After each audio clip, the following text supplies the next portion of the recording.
आदाब, नमस्कार दोस्तों।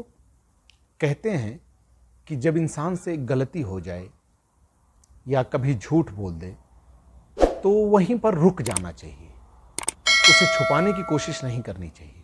जब एक झूठ को इंसान छुपाने की कोशिश करता है तो उसकी वजह से और कई झूठ बोलने पड़ते हैं, या एक गलती को अगर छुपाने की कोशिश करता है तो और भी कई गलतियां हो जाती हैं। ऐसे ही क्राइम में होता है, कभी कभी क्रिमिनल एक अपने क्राइम को छुपाने के लिए कई क्राइम करते चले जाते हैं। ऐसी ही एक सच्ची घटना आप लोग के सामने आज लेकर आया हूं, जिसमें एक हत्या को छुपाने के लिए, उससे बचने के लिए आरोपी ने और 2 हत्याएं की। दोस्तों, ये कहानी है दिल्ली की। वहां पे एक परिवार रहा करता था। एक आदमी का नाम था बालेश कुमार। वो इंडियन नेवी में जॉब कर रहा होता है और अच्छा ऑफिसर रहता है इंडियन नेवी का। और कुछ दिन बाद 1996 में वो रिटायर होता है इंडियन नेवी से। जो उसमें एज डिसाइड होती है नेवी की, उस अपनी एज में आता है तो उसे रिटायर हो जाता है। 96 के बाद फिर वो अपनी पेंशन उसकी चालू हो जाती है और अपना वो घर आता है। फिर वो सोचता है कुछ काम करने के लिए, और आते आते 2000 आता है, सन 2000, 4 साल बीत जाते हैं। तो दिल्ली में एक जगह है Kota house. Kota house Indian Navy के अधिकृत में आता है, एक जगह है, एक तरह से मेस है, वो होटल भी कहिए उसको। वहाँ इंडियन नेवी के बड़े बड़े ऑफिसर्स या डिपार्टमेंटल जो कंसर्न है वो सब खाना खाने जाते हैं, या कभी कभी गेट टुगेदर वहाँ भी होता है, गैदरिंग होती है। तो वहाँ ये लोग जाते हैं और बड़ा वीआईपी जगह है और बड़े लोग वहाँ जाते हैं। लेकिन वहाँ बहुत सी सजावट की चीज़ें रखी हुई हैं और बड़ी कीमती हैं। जैसे कि अब उसमें प्लेट्स अगर ले ली जाएँ, प्लेट हैं, चम्मच हैं, बड़े कीमती रखे हुए हैं, और सजावट के कई सामान जो आमतौर पे हम पुरानी जगहों पे मोन्यूमेंटल प्लेसेस जो होते हैं वहाँ देखते हैं। इसके बारे में बालेश कुमार को सारी जानकारी थी, क्योंकि वो इंडियन नेवी में था। वहाँ अक्सर वो जब ड्यूटी पीरियड में था तो जाया करता था। एक दिन सन 2000 जब आया तो वो अपने घर में प्लान करता है। उसके माइंड में बात पहले से चल रही होती, अपने फादर और एक भाई को मिलाता है कि क्यों ना उस चीज़ों को हम चुरा लें, तो बहुत कीमती है, बेचेंगे तो बहुत पैसा मिलेगा। ये खुराफात उसके दिमाग में बहुत दिन से चल रही थी और वो प्लान कर रहा था। उसके फादर और उसके भाई, अब यहाँ पे देखिए दोस्तों, फादर जो कि उनको मना करना चाहिए कि ये सब गलत काम मत सोचो, वो भी राजी होते हैं, हाँ चलो। फिर एक भाई को लेता है, फादर को लेता है, और एक रात को कोटा हाउस में घुस जाता है और वहाँ पे कीमती सामान है, कई चीज़ें वो चोरी करता है और लेके भाग आते हैं। अगले दिन रिपोर्ट होता है, पुलिस आती है, पुलिस जांच शुरू करती है। ज़्यादा टाइम नहीं जाता है, कुछ ही टाइम में पुलिस वाले इन तीनों को पकड़ लेते हैं और पकड़कर जेल भेज देते हैं।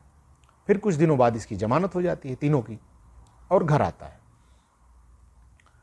फिर उसके भाई का एक ट्रक का बिजनेस रहता है, ट्रक से ट्रांसपोर्ट का और वो सब चीज़ों का, तो उसी में वो जुड़ जाता है और कुछ ट्रक खरीदता है और उसी में ट्रांसपोर्टिंग का अपना बिजनेस शुरू करता है। फिर ऐसे ऐसे बीतता है कुछ दिन और 2004 आता है। 2004 अप्रैल का महीना था। एक दिन बालेश कुमार एक राजेश नाम के व्यक्ति के साथ शराब पी रहा होता है, और वो राजेश उसका दूर का रिश्तेदार होता है, और एक और बालेश का कोई दोस्त जानने वाला वो भी साथ में रहता है। तीनों बैठ के शराब पी रहे होते हैं। उसके बाद राजेश बालेश से कुछ कहा सुनी होती है। राजेश ये कहता है कि तुम्हारा मेरी वाइफ से, बालेश को कहता है कि मेरी वाइफ से तुम्हारा कुछ गलत संबंध है, कुछ चक्कर है। इस पे लेके झगड़ा हो जाती है। फिर बालेश उसको मारने लगता है और उसके साथ में जो रहता है वो भी बालेश का साथ देता है, और उसकी डेथ हो जाती है। इस तरह से पिटाई करता है कि उस राजेश की डेथ हो जाती है।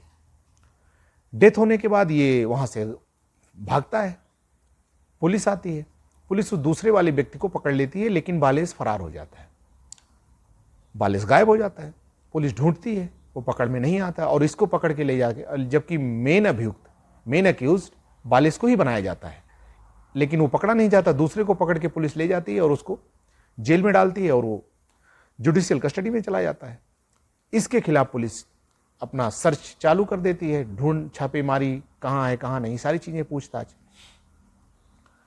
और ये परेशान रहता है। कुछ दिन बीतते हैं, बालिश गायब हो जाता, फरार हो जाता है और पुलिस अपना सर्च ऑपरेशन जो भी ढूंढना अपना चालू रखती है। कुछ ही दिन बीतते हैं, ज़्यादा नहीं,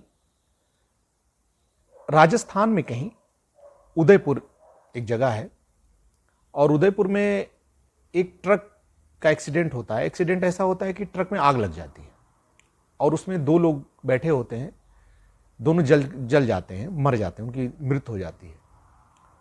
उसके बाद वहाँ की पुलिस आती है, वहाँ पे ट्रक को देखती है, उसका नंबर किसी तरह फाइंड आउट करती है और नंबर से पता लगाती है तो पता चलता है वो नंबर वो ट्रक बालेश कुमार के नाम से रजिस्टर्ड है।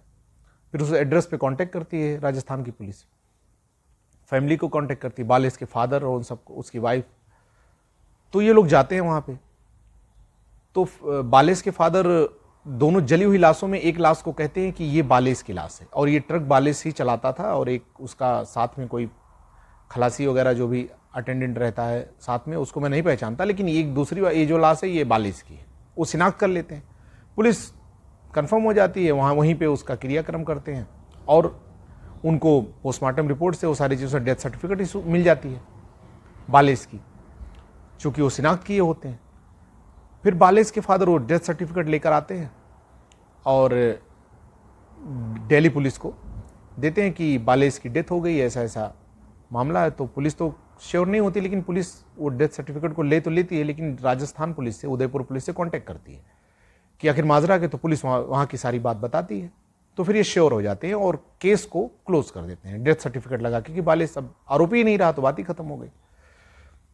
उसके बाद बालेश की जो पेंशन थी और नेवी से कुछ इंश्योरेंस पुराने बचे थे वो सब उसकी वाइफ को मिलते हैं। ट्रक का इंश्योरेंस रहता है वो भी मिलता है। तकरीबन 30-35 लाख रुपए उसकी वाइफ को मिलते हैं और पेंशन हस्बैंड के जाने के बाद वाइफ के नाम शुरू हो जाती है। अब ये सब होता है, अब तो पुलिस की जांच भी खत्म हो जाती है क्योंकि आरोपी ही नहीं रहा। उसके बाद लाइफ अपना आगे बढ़ती है सबकी। उसके बाद ये 2004 के बाद से आते आते 2023 आता है, यानी 19 साल बाद। 2023, हाँ 2004 से 2023, 19 साल बाद सितंबर के महीने में फर्स्ट वीक में एक पुलिस, क्राइम ब्रांच दिल्ली, उसी पुलिस स्टेशन का मुखबिर कॉल करता है ऑफिसर को, कहता है सर एक कातिल है जो 19 साल से फरार है और आप लोग को उसकी तलाश है, वो यही दिल्ली में आउटर में कहीं अपना घर बना के अपने परिवार के साथ रह रहा है। तो पुलिस कहती है कि कौन है, तो वो बताता है कि एक बालेश कुमार का नाम ऐसे ऐसे था और आरोपी था।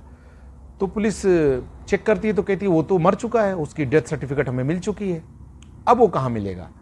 तो मुखबिर ने कहा नहीं नहीं सर, वो मरा नहीं है, वही है और मैं श्योर हूँ। तो पुलिस अक्सर दोस्तों ये होता है, पुलिस कभी भी अपने मुखबिर की किसी भी बात को लाइटली नहीं लेती है, क्योंकि मुखबिर की पे ही 80% केसेस जो सॉल्व होती हैं किसी भी क्राइम की, वो मुखबिर के ही हेल्प से हो पाती हैं। तो जब मुखबिर कोई इन्फॉर्मेशन देता है और इतनी सीरियस होके, तो फिर पुलिस लाइटली नहीं ले सकती है। पुलिस, जबकि डेथ सर्टिफिकेट सारी चीज़, केस भी क्लोज हो चुका है, फिर पुलिस कहती है कहाँ, तो बताता है कि चेक एरिया बताता है। पुलिस जाती है, पता करने की कोशिश करती है, तो पता चलता है कि उसमें जो आदमी रह रहा है अपने परिवार के साथ, उसका नाम अमन सिंह है। तो पुलिस कहती है यार कहीं दूसरा कोई ना हो, क्योंकि 19 साल बीत चुका था, अब उसका हुलिया भी बदल चुका होगा, अगर वो होगा भी तो। फिर उसके यहाँ कुछ पुलिस वाले सरकारी कर्मचारी बना के, जैसे आधार कार्ड, राशन कार्ड के डिपार्टमेंट से आते हैं लोग चेक करने, इस तरह से उनको भेजा जाता है और वहाँ जाके सारी चीज़ें वो बात करते हैं। कहते हैं हमें जो घर के मुखिया हैं उनका आधार कार्ड का फोटो कॉपी वगैरह ये सब दे दीजिए, तो उनकी वाइफ देती हैं। फिर वो ला के देखते हैं, चेक करवाते हैं, तो अमन सिंह तो रहता है, लेकिन हुलिया जो रहता है फोटो का, थोड़ा सा पुलिस उसमें चेक करती है कि देखें, क्योंकि अब तक तो बहुत से ऑफिसर भी बदल चुके थे, पुराने कोई रह नहीं गए होंगे कि जिससे कुछ पता चले।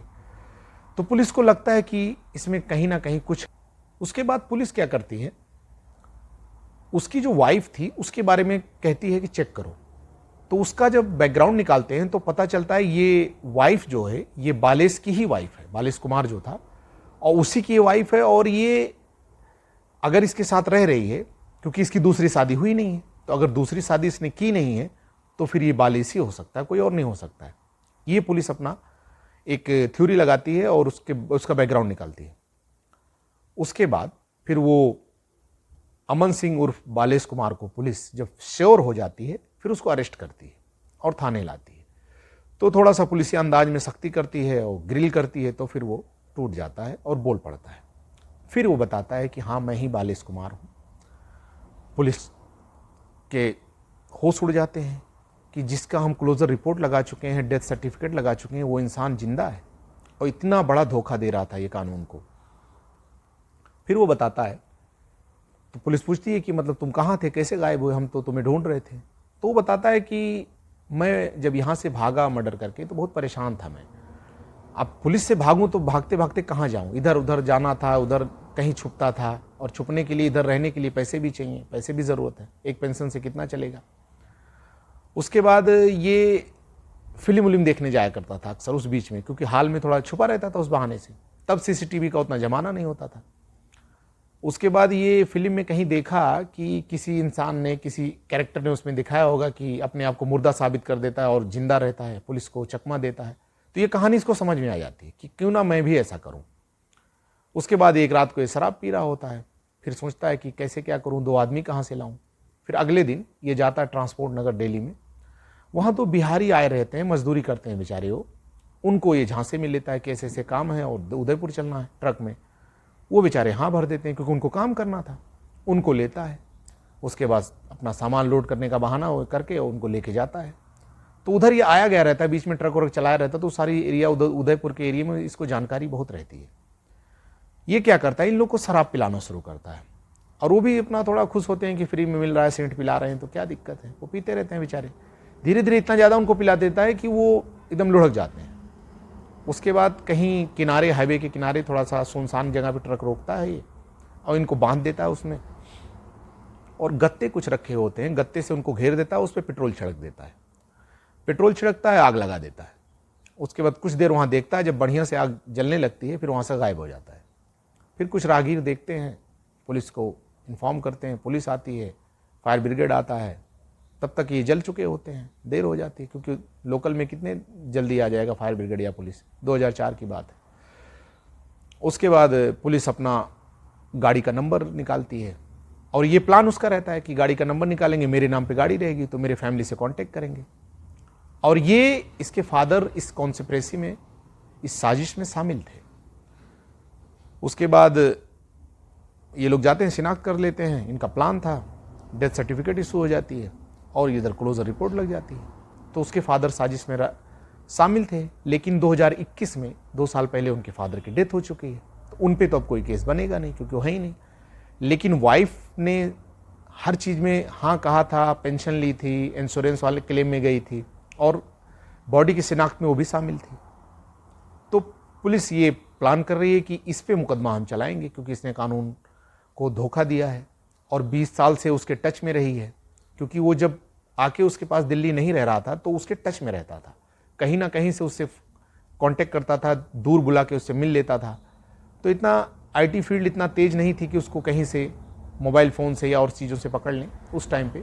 बाद में तो हुई, लेकिन उतना पहले ज़माना एक्टिव नहीं था, इतना अपडेट नहीं थे लोग, टेक्नोलॉजी इतनी अपडेट नहीं थी, तो ये सब चीज़ें थी। तो बालेश कुमार एक गलती किया था, चोरी की थी जब कोटा हाउस में। अगर वहीं संभल जाता हो, आगे गलत करने ना करता कोशिश, तो शायद उसकी ज़िंदगी कुछ और होती, इतना छुपना नहीं पड़ता। लेकिन 2004 में उससे बड़ी गलती करता है, क्राइम कर देता है, एक हत्या कर देता है, और उसको छुपाने के लिए 2 हत्या और करता है, 2 मजदूरों को मारता है अपने आप को मरा साबित करने के लिए। तो गलती पे गलती, क्राइम पे क्राइम करता गया, और आखिरकार जब 2004 में उसने ये हत्या की थी तब वो 44 या 42 साल का उस वक्त था। आज 19-20 साल बाद वो 62-63 साल का करीब उसकी एज है। अब जो ज़िंदगी बचेगी अब तो उनको जेल में ही बिताना है। तो आखिर क्या मिला? हर क्राइम कभी भी किया जाता, कोई भी क्राइम करता है वो कभी ना कभी पकड़ा जाता, और ये हर इंसान जानता है, गलत करने वाला भी जानता है और जो सही से ज़िंदगी इज्जत से गुजारता है वो भी जानता है कि पकड़ा जाएगा कहीं ना कहीं, लेकिन फिर भी ये लालच में क्राइम करना बंद नहीं करते हैं कि क्राइम करने से, इसको मार देने से, इसका लूट लेने से मुझे फ़ायदा हो जाएगा।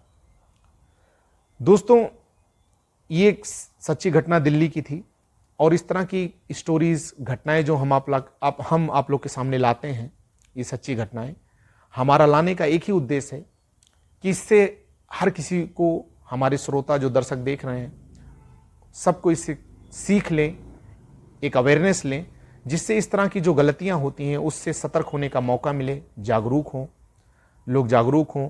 और इस तरह के इंसान अगर दिखें या हमारे आसपास नजर आए तो उस पर हम पहले सतर्कता से उसको भांपें कि कैसा इंसान है, कैसा नहीं।